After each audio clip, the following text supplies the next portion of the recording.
G'day everybody and welcome to another episode of Automotive Carnage. The day has finally come and we're going to start working on this Pacer and getting this floor out of here. Let's get into it.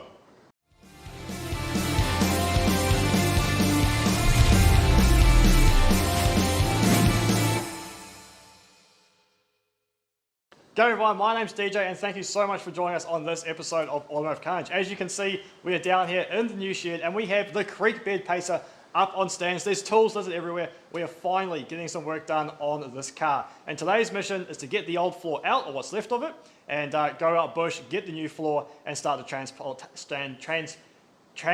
of the floor. Not transportation, well, transportation and the transplant. Anyway, I start rambling. So, as you can see, we've got it up on stands here, and this has not been done by myself. Thankfully, we have friends to help us out. So, down here with Byron and the big fella, get on in here. How's it going, guys?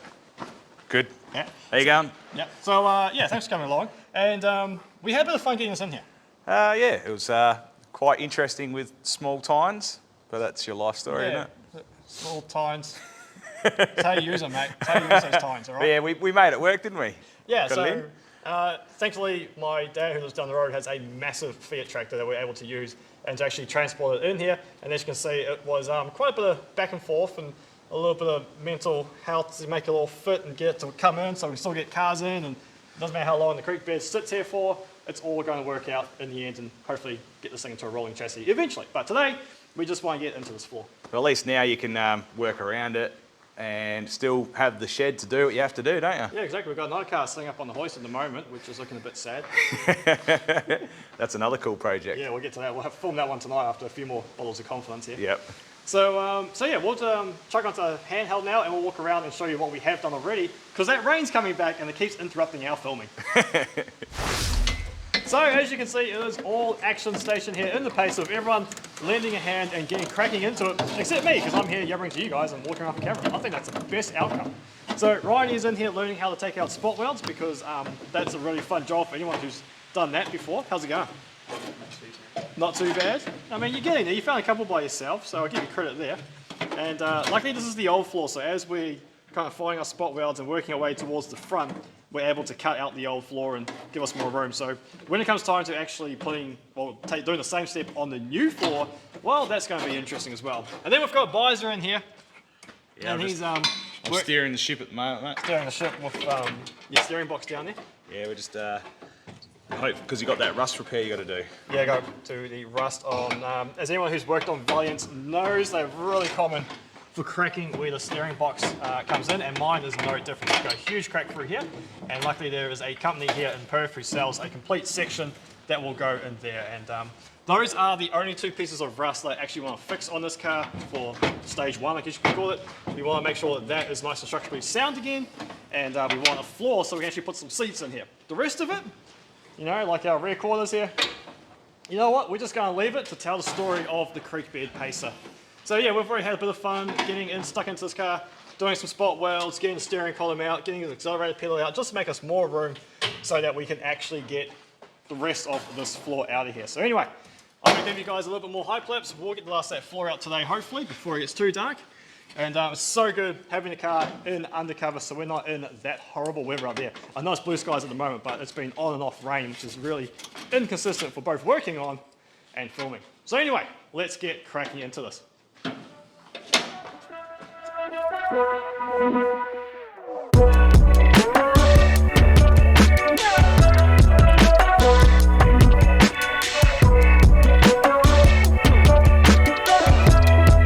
All you want to do, you only want to drill through the top layer. You don't want to drill through the second layer. So that's why the angle on here is so small. So you don't actually need to go all the way through. Because that's really hard to re-weld it on that side.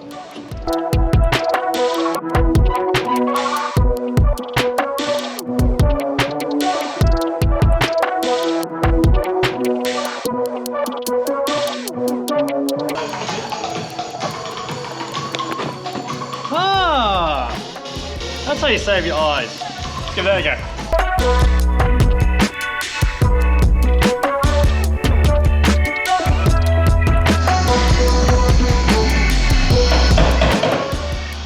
Here, bro.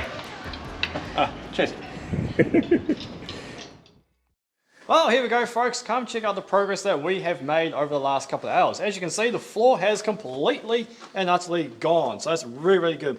There's still a few little loose pieces around the edges and around where the seat's bolted in that we've got to tidy up. And a little bit up in here.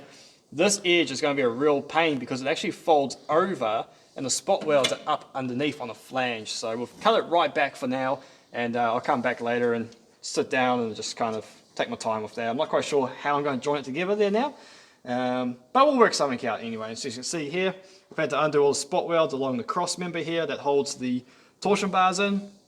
So that was a bit of fun and rigmarole trying to get all this out. Don't worry, we have saved the free speed floor hump. Obviously those are really cool to retrofit into someone else's Valiant, or handy just to have for any other Valiants we might attack in the future. We've also taken the dash out, the clusters, and we'll give them a good tie up as well. We've still got the original white faces in there, which is awesome, the original Pacer faces, so it's all very brittle, so I don't want to be touch it too much.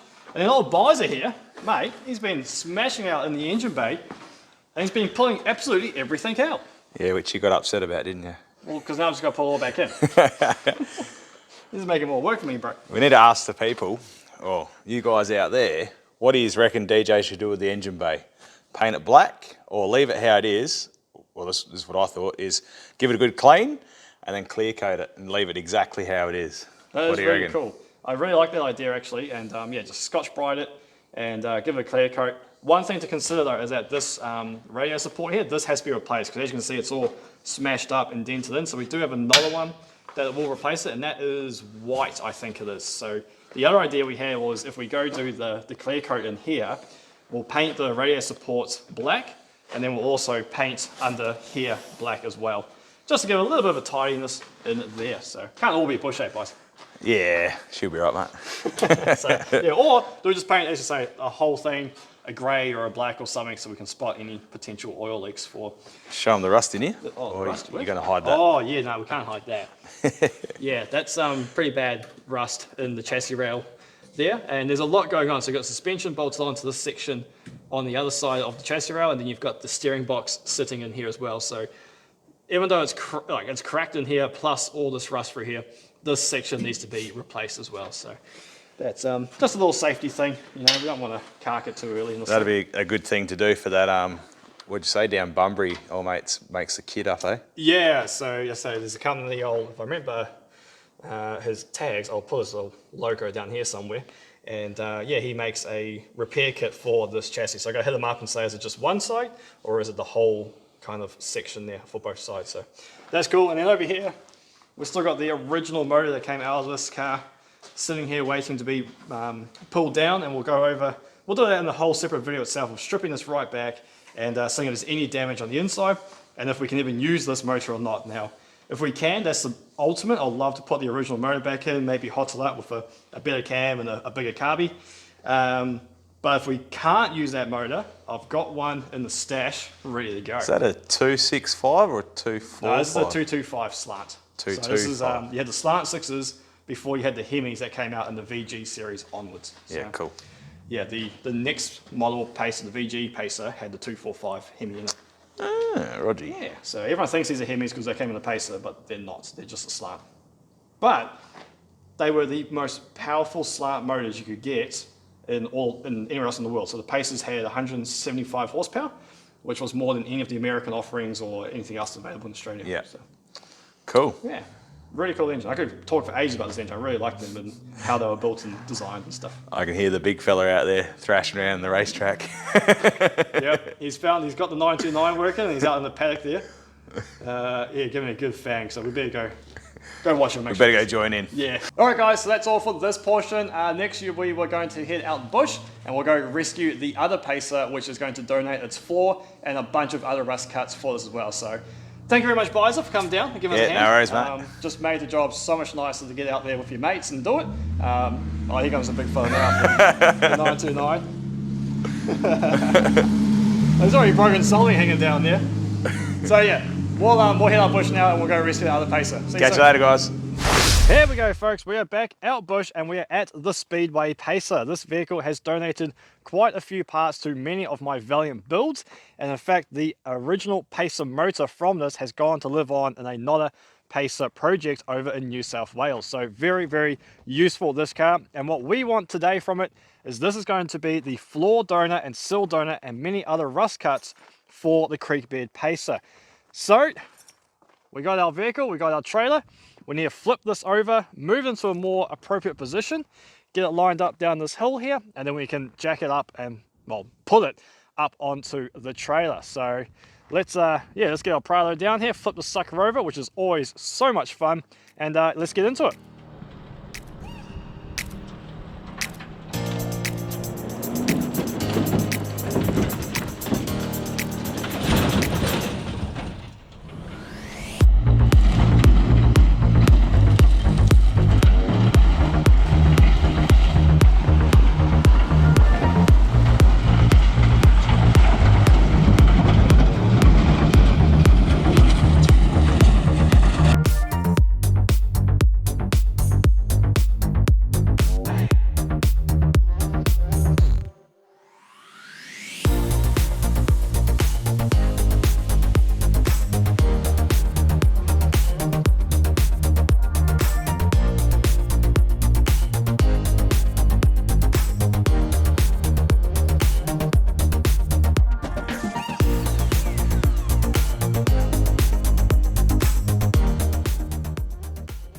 That really just goes to show that the more you do something, the better you get. That is going to be one of the easiest car recoveries we've done for a chassis without any kind of rolling wheels or anything like that. That was really, really good. So huge thanks to Jaden for coming out and giving me a hand. Definitely needed his mahi and his muscles. It's all good. So yeah, we ended up finding really handy because we've got like this huge junk pile over here that we just use for different bits and pieces. And we found an old, what looks like a boot off something and an old shelf on the other side. Use those as sliders so that each one of these leaf springs didn't get caught on the edge of the trailer. We still had a few items that got caught, but nothing we couldn't get around with just jacking it up, repositioning the sliders, and the way it went. Now, there's really nowhere on the back of this car to winch from, and so that was a bit concerning. So what we ended up doing was finding this big steel rod here. You put that through the wheel wells here and end up hooking itself up on the leaf springs, and we got a nice even point from which we could winch by. So all in all, really good, nice easy rescue. It only took us what, an hour, 40 minutes, an hour, something like that. So it's sweet as. Yeah, so let's get this back home and well, back to the yard up at in the goldfields here, and we'll go about cleaning it out, and yeah, we'll start taking that floor out.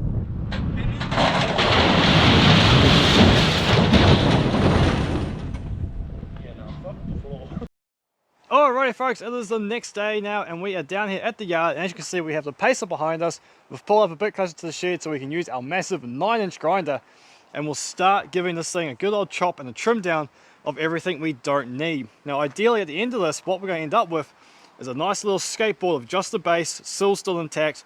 We'll chop everything off the top, everything off the back, everything off the front, and anything that we can potentially save for rust cuts on other projects or other people's projects we'll definitely keep. Also that front bar looks pretty good, the radio support looks pretty good, but there's a lot of rust in these fenders, or the guards, so they'll just get chopped straight off as well.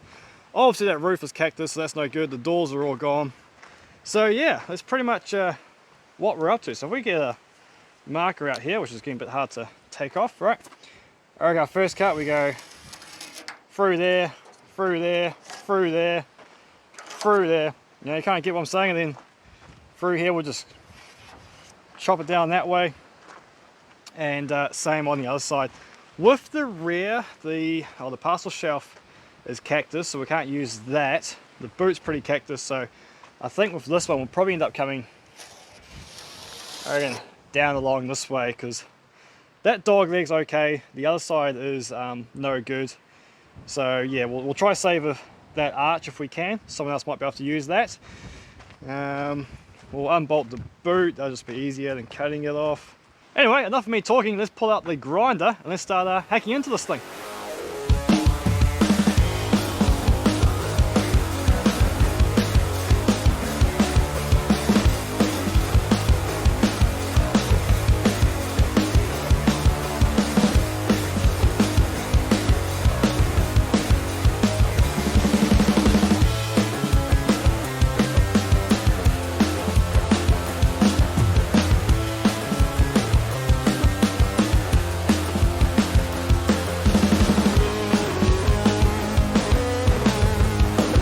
That was surprisingly easier than I anticipated. The only bit that gave me some real trouble was the door locks, as you will have seen, because none of the mechanisms actually worked. We just had to cut our way in there and then try to cut the actual lock itself. But as you can see, we've got a nice step through, very airy design now, which is great. Pile of stuff that will go straight to the rubbish bin. It is all pretty well cactus that there is. I'll go over some of the door bottoms just so there's any kind of rust cuts in the lower doors that we might be able to salvage. But again, because it's all burnt metal, it's not going to be the strongest stuff anyway for other people to rest those. Anyway, as you can see though, we still haven't quite finished. We've still got a front end, still got a back end. The front end is ready to fall off. Well, because the front fell off. But we're waiting for the battery on the recip saw to charge up so we can get through there with the longer blade. Cut through the chassis rails, front will come off, and then over this side we decided to change the where we're going to cut. As I said before, we were going to cut down this way, but I figured it'd be a lot quicker and easier if we just go straight across there and sacrifice a little bit of the sills at the rear, which for my Pacer I don't think we need. I think we need more kind of that section anyway, so that's no drama for me. And we still managed to save that dog leg, so we'll definitely make sure we cut that out if anyone else needs that. Yeah, but otherwise our floor is just about very windy today, so I'm sorry if that's picking up on the mic. We'll wait for that battery charge and then we'll jump back in some hyperlapse and get this front and rear off this car.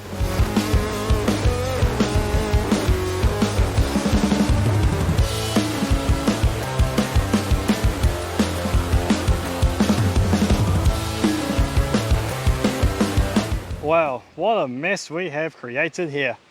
We've made one Pacer and turned into 3 in a pile, I guess you could say. Anyway, this is exactly what we were after. It's come out really good. We had a few issues there trying to get through those blooming chassis rails, just with only having one battery and it always being dead, which made it very long and tedious, but we got there. And we have our floor, which is the whole reason for this exercise. And it's a very good floor. There are a few issues we will have to fix. There's obviously, a few dents in it. There's a little bit of rust in it that will have to be just welded and patched up. But otherwise, that is what we're after. So now we've got it down to this size. We can whack that onto the trailer and take it down to the farm. And once it's down there, we'll give it a good pressure clean, find all the spot welds. And what's great is because we don't care about the frame or the chassis or anything like that of this particular car, we can just use a normal drill bit and just drill straight through every single spot weld as we find it.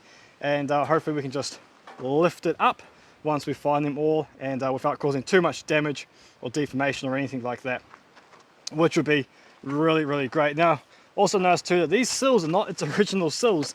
There's quite a bit of patchwork going on here, a bit of quilt work in the middle, so they've obviously been rusted out and been new ones welded into it.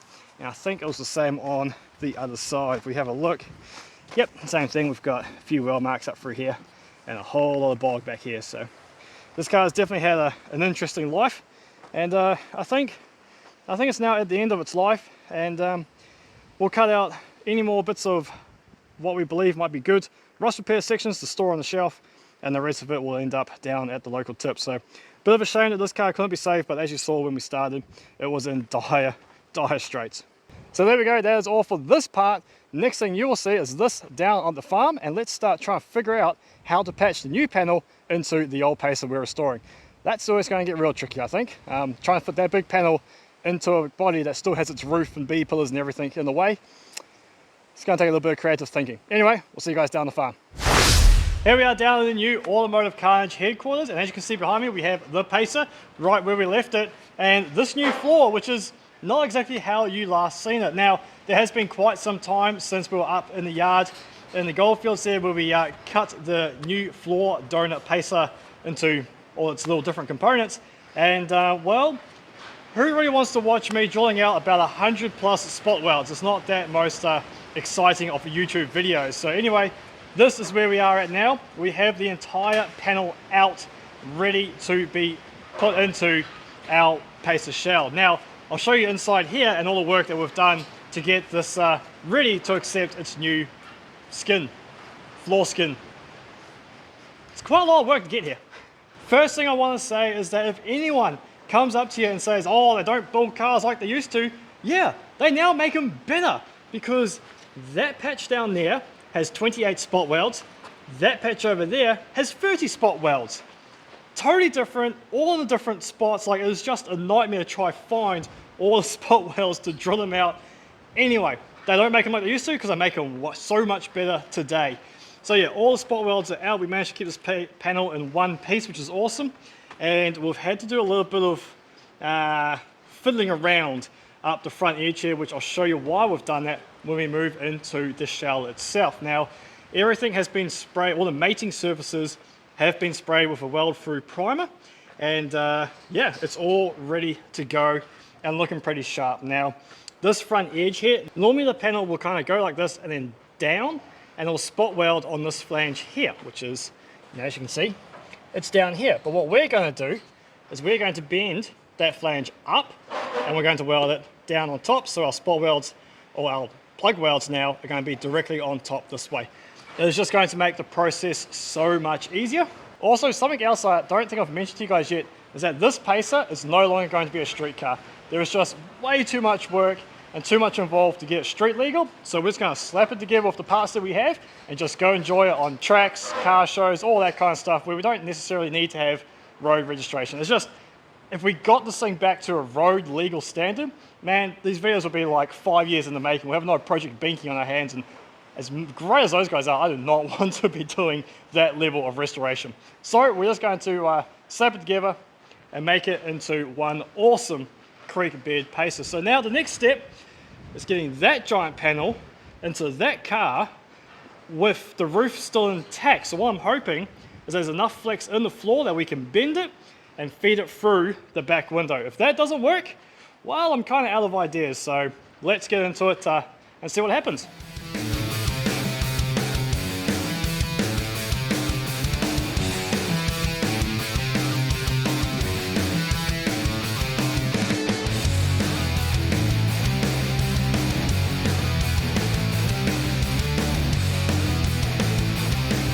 Well, there you have it, folks. The floor is in the Pacer. This has been a long time in the making, and there's a few shadows. Sorry, it's getting a bit dark here. Long time in the making, and I am really, really ecstatic to finally make it to this point. We still have a lot of work left to do, like lining up all our holes. None of these actually kind of go where they're meant to go at the moment. You can still see daylight through these spot welds up here, so you know this panel needs to go this way, and then over that side, that panel needs to go that way because it's not pushing against the sill in the sill there. So still plenty more to do, but this is an absolutely monumentous task, and actually it's something I want to talk to you guys about regarding it. Now, I'm not going to bang on about this for too long, but this floor was part of the project that I have never ever done. I've never done rust repairs. I have never done anything like this before by myself, and you can see here that, you know, we've done a few rust repairs over by the passenger side seatbelt where that goes in. That was awesome, and then on the driver's side as well, had to do a little bit of a patch in there as well, just to make it a bit stronger and safer around those points. Obviously, we want seatbelts. That's quite important, but this project was massive in my mind, and I know people do this all day, every day, but I've never done it, and I let self-doubt get a hold of it and tell myself pretty much that I don't know what I'm doing, I should stop doing this right now. And that's part of the reason why you guys haven't seen videos from me for about 3 months. My mental health was not good when it came to cars. Obviously, you know, like work, family, all that, sweet as no dramas, they come first. Absolutely love that. But when it came to the cars, I just lost all interest in my hobbies. And it was because, yeah, self-doubt. It kicked my ass, it really did. And just want to let you guys know that everyone goes there. Everyone feels those moments where you don't feel like pushing on anymore, where you don't feel like you know what you're doing, where you're just lost, really lost. Like, I actually love vehicles and love cars, but for a good 2 months, couldn't be bothered. Couldn't be bothered even looking at, you know, doing an oil change or anything like that. And it was a real shame because I missed my vehicles. And then, yeah, if it wasn't for having friends around me, guys like Byron, Graham, Jay from Low Standards, Mark from 180SX, Mark's 180SX, you know, there's so many good people around me who I've met through YouTube and sharing my love of cars. I've met other people who love cars, and if it wasn't for them, this project would probably just end up in the crusher, honestly. Like, they pushed me to keep going and achieve that goal. So, yeah, just a short little thing there. We all go there, guys. We all feel like shit sometimes, and you're not alone get a friend. You know, whether you have to make up a friend from some of the charities that have awesome helplines, or whether you have a good social network, it's really important that you surround yourselves with that. Anyway, I am now going to work on manipulating this floor. It's still, as you saw, very out of square. So I'm going to start at the back because there are these brackets, and these brackets help bolt the floor down to the chassis, I guess, where the rear legs of the chassis start. And if I can bolt them in, that will give us a good solid point to start from and stretching our floor from that moment. So let's do that.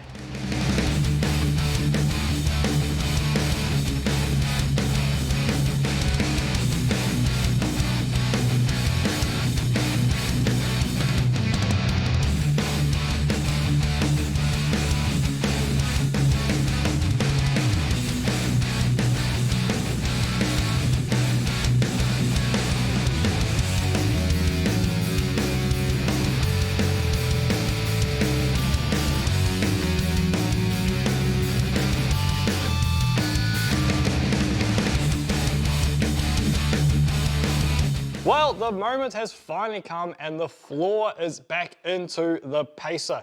Now, how wonderful does that look in its rusty blue color compared to the rusty red color that stands out in complete contrast to each other? So you definitely know that is a new floor. That coupled with the fact that my welds are less than satisfactory, but you know what? They're going to do. They're going to hold the floor in place. They're going to be strong and they're going to achieve our purpose, which is just to make this car run and drive again and continue to be the creek bed Pacer revived. So really, really excited about this. As I mentioned, this has been a huge headache for me, and just a real, how do I put this nicely on YouTube? Playing mind games on myself and letting that self-doubt get in. But now that it's actually in there, it is absolutely a momentous win, and I could not be happier because now we can move on to the front end and start assembling all the fantastic parts that have been sponsored to us by Hemi Performance. I have boxes upon boxes of stuff they have sent me, everything I need pretty much to make this into a rolling chassis. I'm missing a few parts, like I am going to replace the rear leaf springs with some new lowered ones and a couple of bearings for the diff I think I'm missing, but besides that, we've got everything else we need to make this into a rolling chassis. Now I know at the beginning of this video that I mentioned that the rust and the cracking around here is something that I wanted to sort out as well, but considering how long that took me, I'm going to send it off to a professional. So for now, let's just get it rolling chassis, get onto a trailer, and then we'll send it down to the blokes who make all the patch panels for that and get them to do it properly. Because there's a lot of angles and a lot of welding in there that I don't trust myself to do. So we'll pass on to someone who knows what they're doing. So yes, thank you all for bearing with me with this. It's been quite a few months in the making. Next episode, we'll start assembling some awesome new parts. And until then, we'll see you on the next episode of Automotive Carnage. See you later, guys.